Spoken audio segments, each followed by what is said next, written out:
Life's a game, the world's a stage, and we are merely role-players, where theatrical people play role-playing games. I'm Matt Boothman, and I'm your compere for this main house production. Here on Merely Role-Players, we improvise stories to entertain you and to entertain ourselves, because where'd the fun be otherwise? And we use role-playing games to keep those stories going places even we can't see coming. Because as theatrical people, we're all about maximising the drama. This episode is part of our current main house production, Vigil, Dream Big. To tell this story, we're playing Monster of the Week, a role-playing game by Michael Sands, published by Evil Hat. So please take your seats in the main house. Tonight's production is about to begin.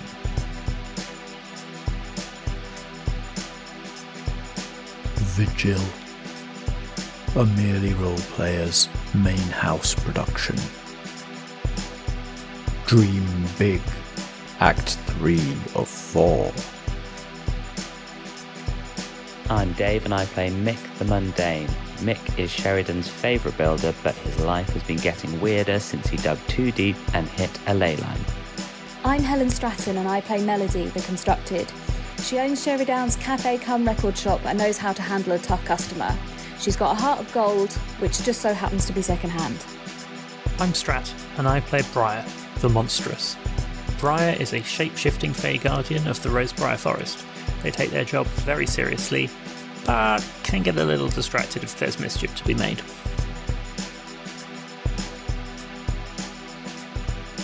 It's so nice to meet all of you. My name is Diane, here to observe attempted resurrection of Leif. Nobody's tried to do it with a giant before. Well, we're on top of him, we and then quite a large swathe of the countryside. Something's different about the Brixie sculptures. A net of electrical wiring woven through the brickwork. Where Mick's van says Mick's Bricks on the side, this one says Becky's Lecky. It seems like you're best kept where you are while I go and complete the job.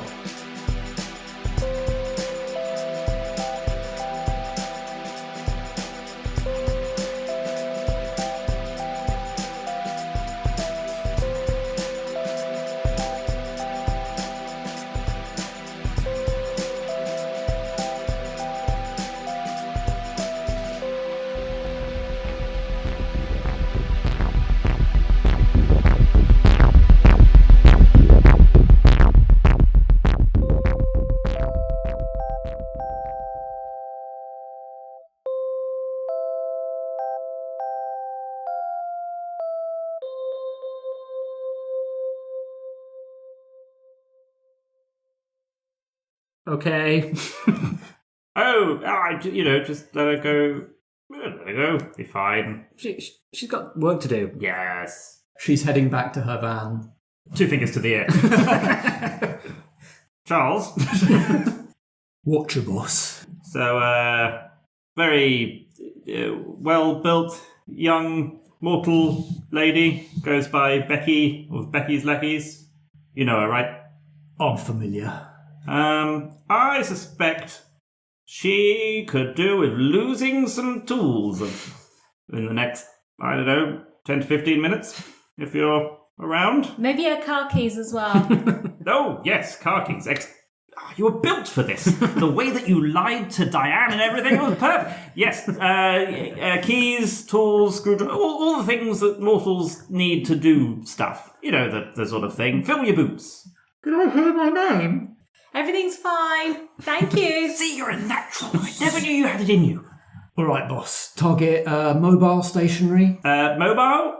Leaving my location, going... Oh, how far did we go then? About not very. 5 yards. About 50 metres behind us. My location up the steps to the right, and it's about there. Right. I'll get on the penny farthing and be with you. Good man. Inconspicuous. I like it. How quickly can we get to one of the other Brixies? Brier steps through the door and turns into a horse and looks at them with the biggest innocent horse eyes you'll have ever seen. and whinnies, as if to say, on you pop. But Brier, could you be a little bit longer to fit all three of us on? Brian becomes a long horse. It's a bit uncomfortable. Are you going to pop an extra pair of legs in the middle to support? Oh yes, if I can, absolutely. Just for the added mythological significance of the six-legged horse. Yes. So Becky has put a dent in your driver's door, slamming it shut, but it's not going to hold it shut, so you're able to get out of the van okay. And we'll go and let out Diane and say, we're getting on this horse. Normal horse. She's in. You open the back doors of the van and find her like reattaching fingers and things from where she's been jumbled about. All of the tools and stuff in the back of the van are off their shelves. She's in a jumble at the back, but pulls herself out. That was a short trip, much shorter than the 2 taxi rides.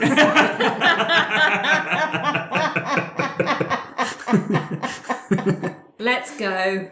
I mean, have we given up on trying to not be spotted by people by now? Let's just go quickly to the next Brixie and work something else out from there. Yeah, great plan. Briar turns to look at Melody at the word quickly and does one of those horse kind of snorts in agreement and takes them on a fun magical mystery tour. Going very fast in all the wrong directions in a terrifying... Oh, it's quick. Oh, it's so quick. Efficient. It's not efficient.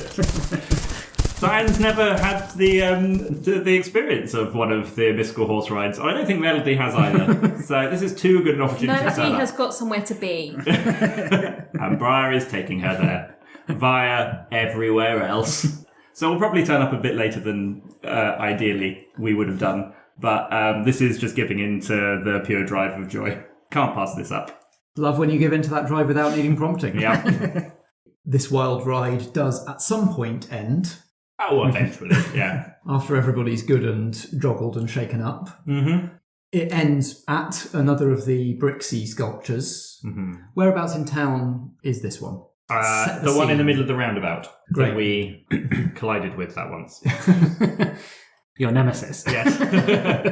The scene of the crime.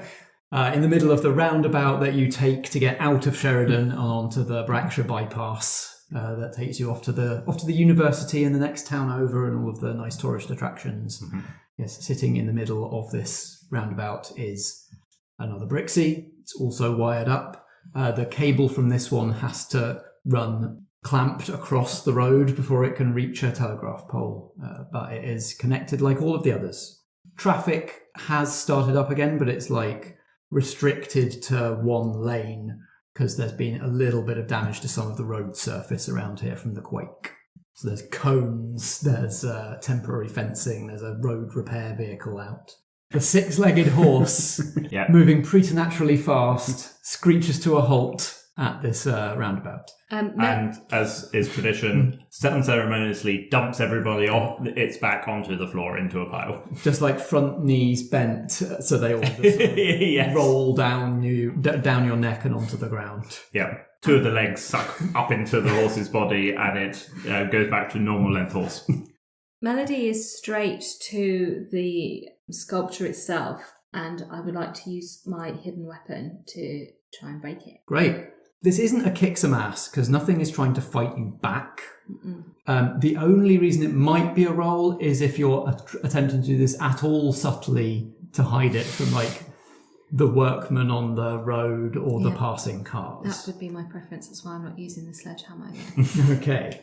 In which case, can you give us a roll plus cool? 10. How do you use a shriek to destroy a pile of bricks in a way that nobody notices? I think that it's just sufficiently quick that by the time the sound has finished before anybody can really locate where it came from, and there's a group of us, people around can see the sculpture disintegrating, but they can't work out exactly where the scream came from. In this circumstance, it's entirely possible for somebody to write off a sound like that as a car horn or car alarm. Yes. Yeah. Just sort of briefly pipping off. then followed up by the sound of crumbling brick as Melody's scream just liquefies the mortar holding these bricks together. Maybe this is disturbing to Mick. Who knows? She could do this to any of your structures, not just these magic ones. Any wall you've ever made. And the sculpture sort of settles into a heap, still with this net of wiring around it, but no longer intact. What happened to Mick during that? Because the last one kind of hurt me because it was like it was pinging off me. I think you still feel it. You don't take harm this time, but you still feel, again, like something that is kind of stuck to you with an electrical charge has been ripped off your skin. Mm-hmm.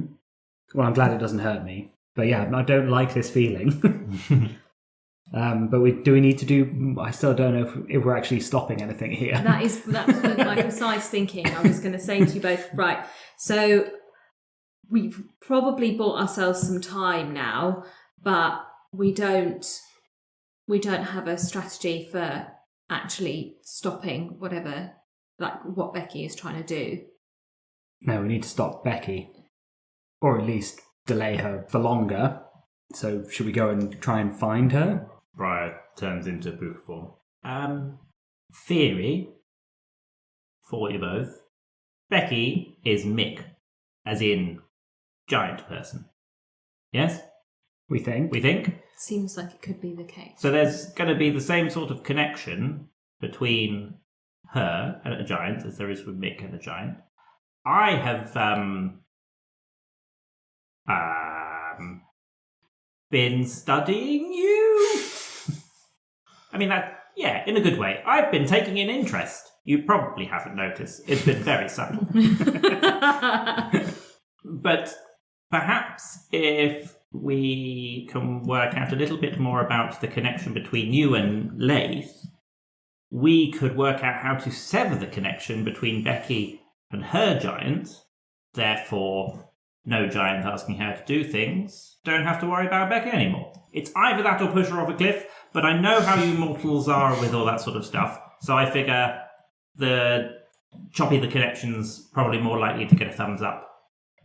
Well, I'm glad you got a plan B as well. Always a plan B. And it's always push them off a cliff. Diane pipes up. I'd really rather you didn't. If you must stop her from doing what she's doing so I can't observe the effects, I would at least like to be able to interview her. Yeah, sure. But why not? That's fine. She'll be our friend. She's going to be our friend as well. If you push her off a cliff, it will be a lot harder to interview her. That is not my plan. We can push you with her, if you'd like. I can find a really tall one so you can have a chat on the way down. Right. Ignore these two. So are we going to go and find Becky? Well, I've got people on that. Right. Well, I say people. I've got badges on that. I can see her also. What?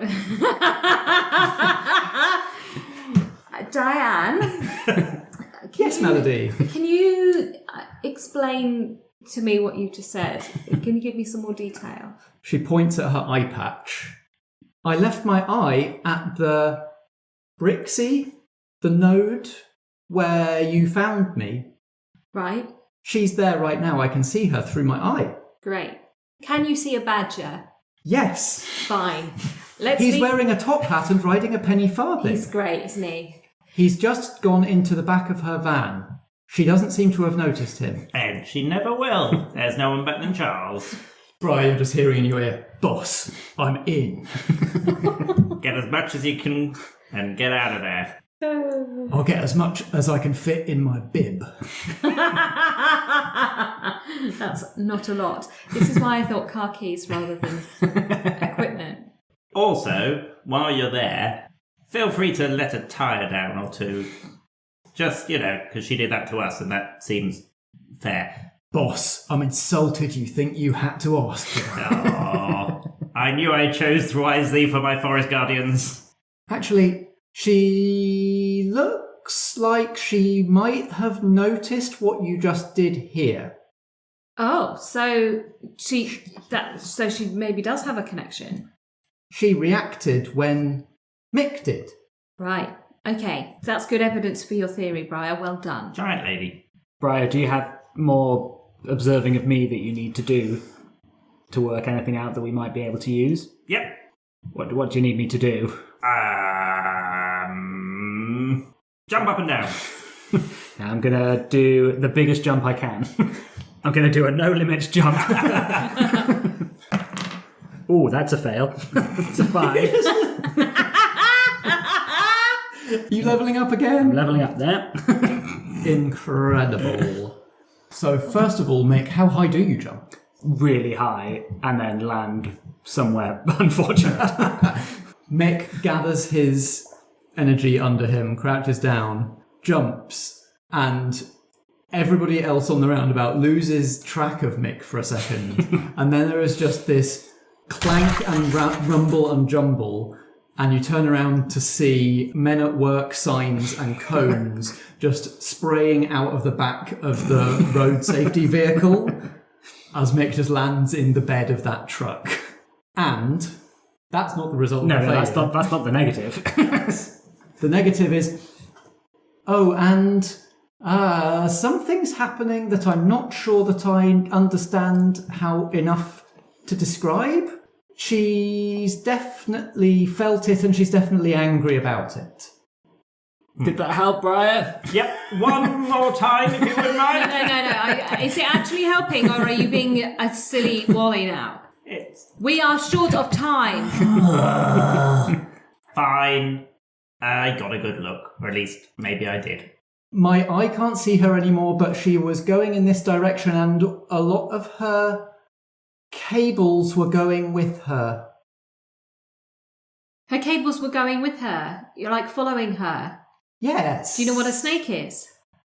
Yes. Like a snake? I've seen a snake. Are they like a snake? Quite a bit like a snake, actually. Good Yes, to know, very, thank very you. long ones. You're doing great, Diane. Thank you. Thank you, Melody. You're welcome.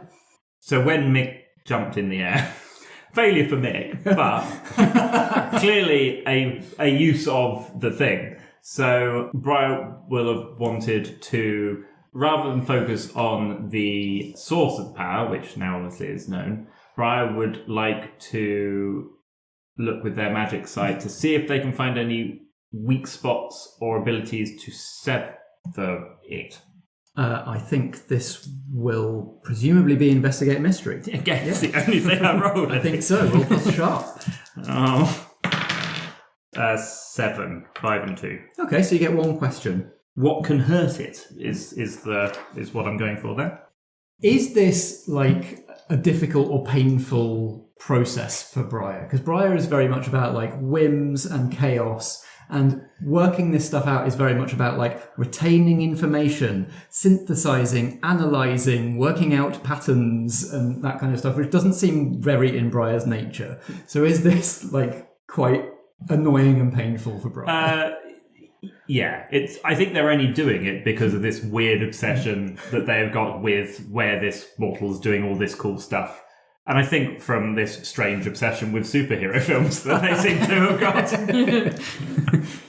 I think something that Brier knows just from what they've seen today is Mick's been connected to the giant for longer and the connection is stronger. So Mick can do big jump because Mick has long exposure to giant powers. Right. Becky was able to, hold her own, like in a contest of slamming a car door. But you reckon that between the two of them, she must have gained her connection to the giant much later. It must be much fresher. Right. If it came down to, say, the giant choosing which connection to keep, it would probably go to Mick. Because Mick has spoken with the giant, Mick has travelled through its veins. That connection is rock solid. Becky is like a newcomer. It's a last in, first out kind of situation. And also, from everything that you discovered in Great Fire and through this, the giant is, it may be slumbering, it may be on its last, halfway through its last heartbeat, its life flashing before its eyes in dreams, but it is conscious, it is a thinking, sentient being. And so the simplest way to sever this connection would be to suggest doing so to the giant himself. So force it to choose, or just suggest to it that maybe Mick's the best. The other thing you may know just generally about the legends of giants, they are strong, they respect strength. So if you weren't able to negotiate directly with the giant and suggest that it drop Becky, another way to potentially communicate to it or signal to it that it should drop Becky might be for Mick to prove himself the stronger vessel. We'll be back at the cliff. Or some kind of like arm wrestle and a high jump challenge, like an Olympic Games style. Let's do winner takes the giant. Diane says, "Oh, I see her again." With which eye? This one. She points to the eye not under the eye patch, and with her other hand points back down the road in the direction that you all came from. And you see Becky approaching. Becky herself is about 6 meters off the ground, nestled in the chest of a sort of musculature built of electrical cabling. It was like black insulated electrical cable bunched and woven into the shape of a humanoid musculature, with her riding in the chest of it. Her arms and legs pump, and the arms and legs of this cable musculature pump as she runs, as a giant of electrical cabling with Becky in its chest pounds along the roadway towards all of you. She's cheating! She's Becky's cheating! got no memo has been received by Becky about trying to be subtle. Also, Diane, that looks nothing like a snake. It looked a lot like snakes when it was following her, but it seems to have rearranged itself in the meantime. That's okay, Diana. Don't let them pick on you. Thank you, Melody. You're my best friend. Yeah. Do we run away? Well, no. Giants appreciate strength. You need to stand up to her, Mick. She's much bigger than me. How about you learn how to do what she did? What, control cables? No, you're not cables. You're the giant. You have a stronger connection. Connect with it. Let it make you big somehow. Think big thoughts is what he said. The way I do it, I put my hands in the ground, and the ground helps me. So, where can I put my hands? In the ground. How do I put my hands in the ground? I'm not like you. As you're having this discussion, Becky has reached the roundabout, yells from the centre of this being that she has built around herself somehow. "That's it, Mick. You're gonna have to come with me," and reaches down with a hand made of electrical cabling to scoop you. Oh boy. I'm gonna pick up a man at work sign and try and slap it away. Are you attacking with intent to harm, or mostly to just stop her from grabbing you? Think to just get out of trouble, like to deflect the hand, and my then aim is to run to the spot where the Brixie was and somehow try and put my hands in the floor. Such excellent instructions from Brier every time. Roll plus cool, please. This is acting under pressure. Okay. I've been good at rolling so far today. So good. That is 9 plus 1, 10. Yay! Amazing. You do it without issue. You clang back this this rubbery, muscly hand away from yourself. Phew. Her momentum carries her the rest of the way across the roundabout, and she pulls herself up short, skidding in a spray of brick dust from the collapsed Brixie, and turns around and hunkers down in almost like going for a rugby tackle sort of pose, and comes around for another go. Keep trying to contact the giant, Mick. We'll hold her off. Brier, you see, coming from the same direction as Becky came from, a badger in a top hat on a penny farthing wearing a bib full of tools. Excellent. Squeak, squeak, squeak, squeak, squeak. Guardians, assemble! Charles is already here, but if the rest of you could come, that would be real good. Moss in particular, get here real quick. Melody, Moss is going to help you, and I'm just going to... We should probably just hold her back. Something a bit like this, Mick. And Brier will plunge their hands into the floor and let all the earth and all of the roots and everything grow around them. So they are in Forest Guardian form with giant stone sword and put themselves between Mick and Becky. Two weird, cable-y, rooty monstrosities facing off against one another right now, I guess. Great. We can still pull this off, Mick. 2 down. I think the voltage is still going to be enough. We can still make this work. She charges towards Mick. Brier's in the way, so Brier, I think you're going to roll protect someone. I will. Plus tough. 5, 6, 7. You protect them okay, but you'll suffer some or all of the harm they were going to get. She starts charging towards Mick as you're transforming. So, she sees this tiny goblin, thinks to just, step over you, and then you turn into this massive rock and root creature wielding this giant flint sword.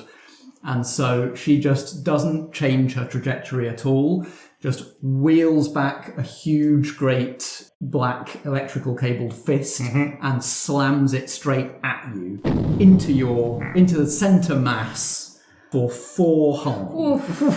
Ow! Minus any armour you have in that form. I do not have any. Oof. Brier is unstable. Is it sap? Are you cracked? What does unstable look like in Forest Guardian form? I think it's almost like, because Brier is in there somewhere. It's kind of very similar to Becky. It's the mech at the end of Aliens sort of thing. So I think bits of it are just falling off, and maybe you can kind of see Brier's face through the chest of it, or just one eye revealed. Exactly. Incredible. Melody, you can just in the periphery of your hearing just hear somebody in one of the nearby cars on their phone saying, some sort of Godzilla fight. Brier takes the full force of this hit, but stands firm. So the force of the slam digs your feet into the ground of the roundabout, and her momentum is arrested, and she's basically now locked in a kind of a scrum or a sumo wrestle with Brier. So I've got time to run to the middle of the roundabout. Yeah. And my thinking is that the Brixies are built on pressure points that might have some connection. So I'm then going to try and imitate Brier's hand movements into the floor and see what happens. Mick, you charge up to the centre of the roundabout where this sculpture sits. The mortar that held it together is now essentially soft sand, and Melody's shriek softened some of the foundation of it as well. So you find that you're actually able to dig your hands up to the elbows into the ground beneath the bricks with relative ease. Can you roll plus weird for me, please? I can. I have bad weird, so this will be on a -1. And it is that's a shame, isn't it? 5, 6, 7, 8. Oh no, -1, it's 7. 7, okay. Mick, as you dig your hands into the ground and reach for this connection that you felt before, you immediately understand just instinctively what Becky has done. And in fact, you get a flash of what has been happening, that not long ago, maybe only a week past, Becky, in a similar way to what happened to you, was plumbing in a fibre optic broadband line and hit a ley line and got a big jolt of giant power. She dug deeper than you, she got a heavier hit. And so its intentions and its kind of the understanding of exactly what had happened was much clearer to her from the beginning. And you're sort of seeing this from the giant's point of view as you're sort of feeling the memory of its power flowing into her. And because it was a bigger jolt, because it's more recent, because she's understood this more instinctively, she is able to channel the essential giantiness of the giant using a material that she has a sympathetic affinity or connection with to build herself a giant form. And now you understand that you're able to do the same thing with a material that you have a sympathetic connection or affinity with. And the bricks in that brixy sculpture begin to vibrate and lift off the ground. And you, Mick, begin to lift off the ground as well as a humanoid form of bricks begins to form around you with yourself at its chest. Super. While in this form, you gain 1 armor. Does that stack? The chosen move, Invulnerables, explicitly says that it does not stack with other forms of armor, so just keep the 2 that you've got from Invulnerable. You gain an attack, which is the Giant Slam, which has the tags 4 harm, hand, slow, loud. And you can also choose 3 more options from the bullet points here. Wow. As you assemble this giant brick form for yourself, you get to choose some of how it manifests. I also get a Titan Smash, which is 5 harm. Whoa. Close, slow, loud. And I'm going to take +1 to kick some ass and +1 to protect someone ongoing, whilst in this form, I presume. Yes, while in this form. That is very Mick. Because you roll a 7 on your weird roll, your form is unstable. You can feel that the mortar is still sand. The bricks are not cemented together. You're holding this form together through force of will. The bricks are kind of grinding against each other as you move. Every time you take harm, you have to act under pressure to keep the form together. Okay.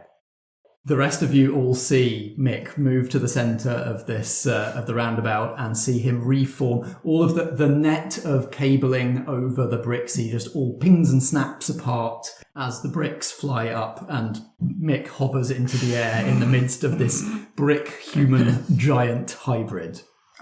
She's all yours, Mick. And where once there was a quite injured-looking forest guardian, there's going to be like a little sparrow and flit away. Roll act under pressure just to try and get away clean. Oh no, I'm real bad at that. So plus tough. Sorry, plus cool. Oh, well, that's 4, 5, 6, 7, 6, so that's a fail.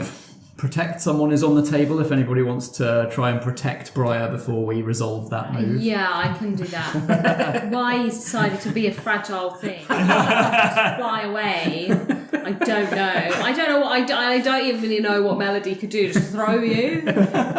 Intercept. Depends what it is, doesn't it? So I'm rolling tough, for which I have +2.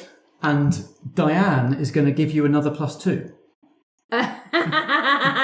Okay, right, so let's roll these. The power of What friendship. are we doing, friend? Okay, so 7 on the dice, 8, 9, 10, 11. Amazing. We're doing whatever we want, Diane. You protect Brier completely, and also choose an extra option from these bullets. Ooh, good protecting. You inflict harm on the enemy. Melody and Diane protect Sparrow Brier. As Brier turns into a little sparrow, Becky stumbles forward from no longer being held in this scrum by the giant form, and just tries to swat at the sparrow as it flies away. Melody and Diane save Brier, maybe take some harm in the process, but also inflict some harm on Becky. So what do we think that looks like? I can only think of like pushing her over. Yeah. It's not very You sophisticated. just tackle each one of the legs. The two of you just grab it onto the legs so that as she stumbles forward, she just completely goes over and is unbalanced. Yeah, okay. Yeah, I like that.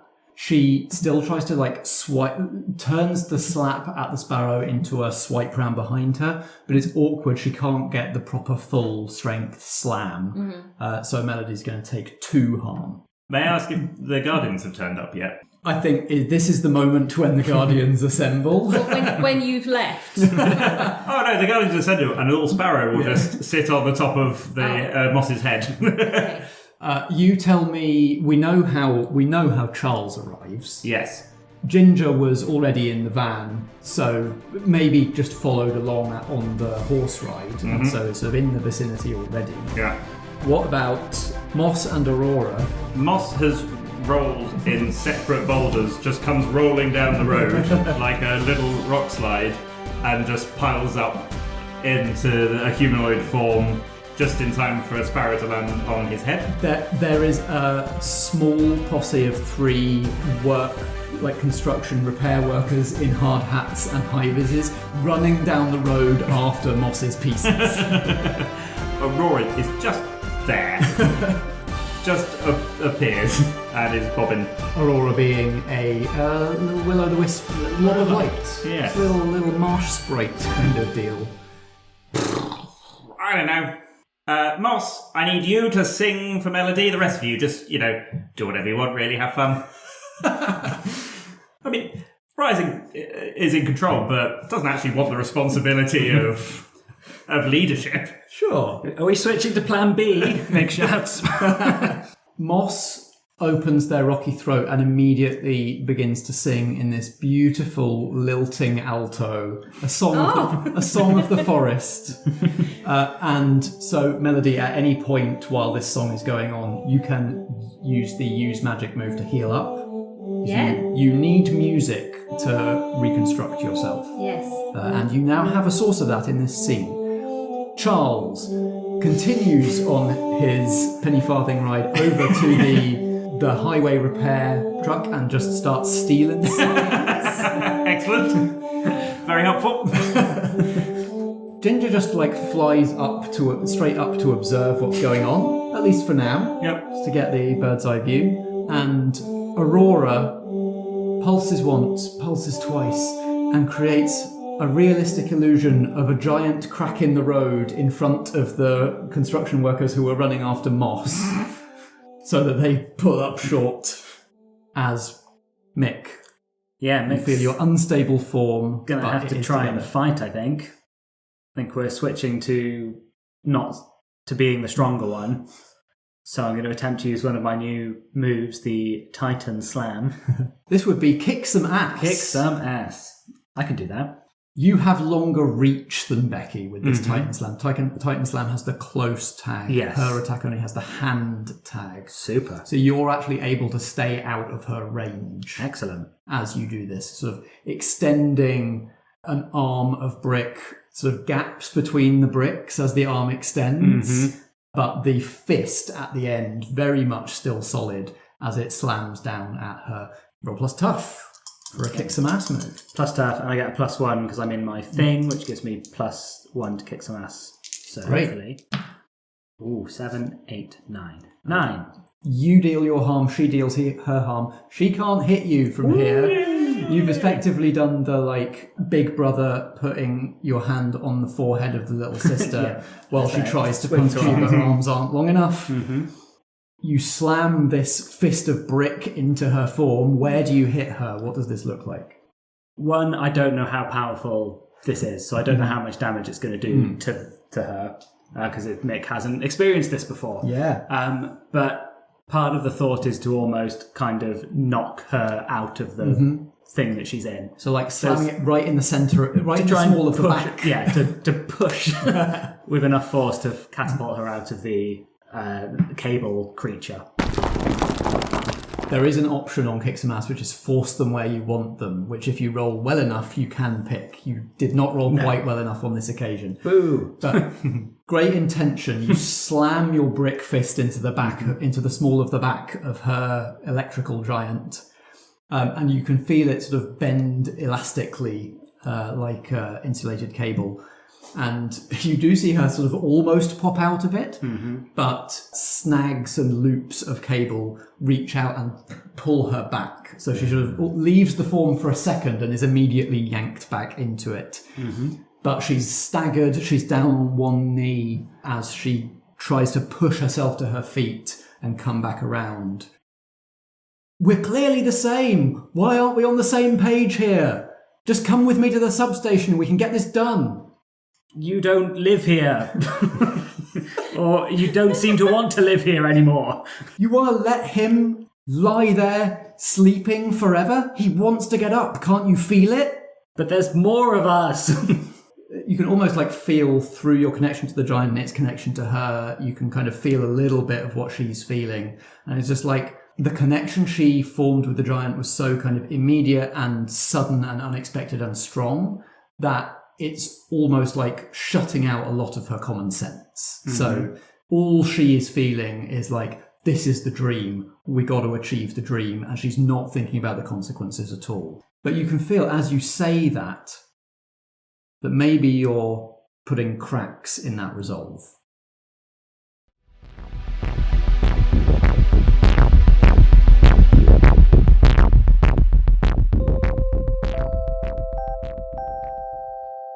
Alright, lovies, it's me, Matt, your compere. I hope you enjoyed Act 3 of Vigil Dream Big. There will now be an interval of 2 weeks before Act 4, our finale of this production. In the meantime, next week we'd like to invite you backstage to hear a rehearsed reading of the last few of Persephone Byron's letters to her friends before she returned to the past and a new timeline. Stay tuned now for the credits and the epilogue, but just before that, let's take a brief look at the programme, where you'll find a little sponsored feature on Realms of Peril and Glory. If you enjoy the story we're telling here in Vigil of ordinary people sucked into a world of monsters and mystery and magic, you'll enjoy the Liminal series on Realms of Peril and Glory.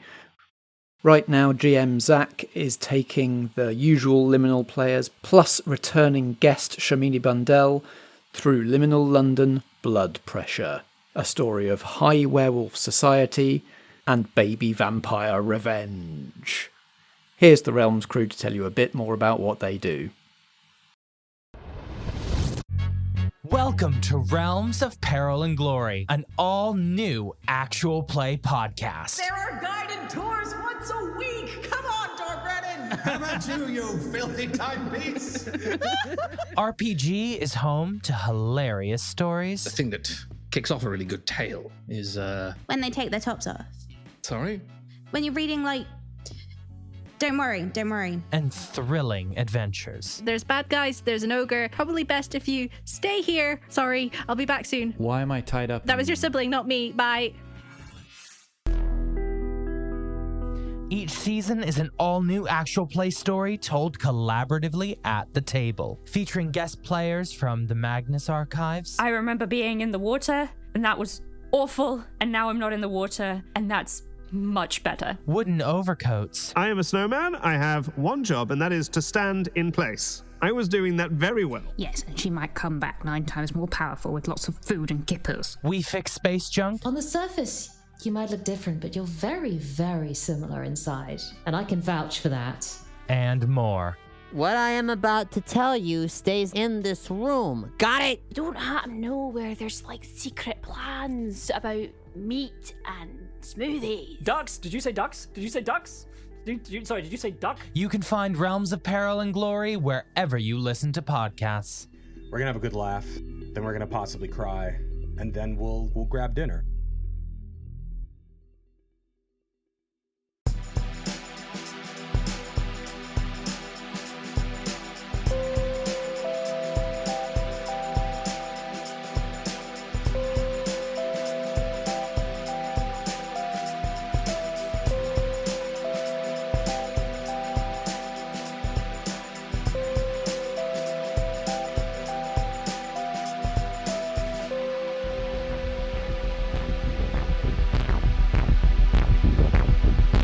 This has been Vigil, a main house production from Merely Roleplayers.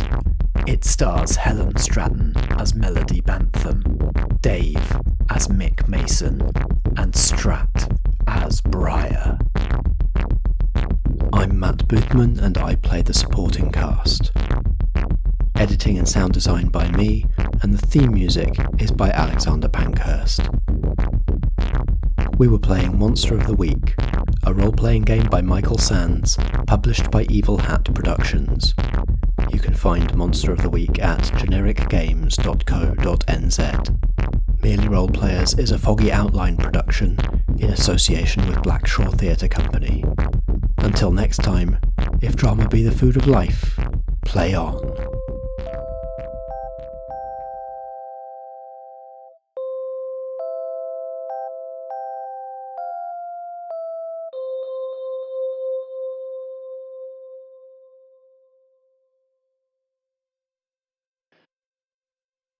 Hello, my name's Charlie Barlow. I manage the Amazement Park. And I'm hoping someone listening to this knows where Jess Butterworth, one of my staff, where she might have got to. The young uns who work the funfair and the tents, they come and go. But this time, I'm worried.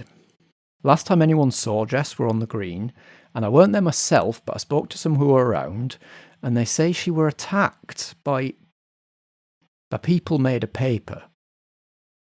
Sounds strange, I know, but these paper people, I know they're real. I met one before, and Jess, she saved me from that, and a few others to boot. I don't know why this isn't on the news. I can see why the BBC wouldn't talk about the paper people, but there's still a girl missing, a nice young girl. Bit moody sometimes, but nice underneath. And you know what? Why not the paper people part as well? Is that so hard to believe when we've got demonic possession and angels swinging the local elections and yes, I'm not afraid to say it. I have performed black magic and it worked. And I do not recommend following in my footsteps, but it were real magic. The world is not what we thought it was. Somebody outside Sheridan must have noticed by now. So why's nobody talking about it?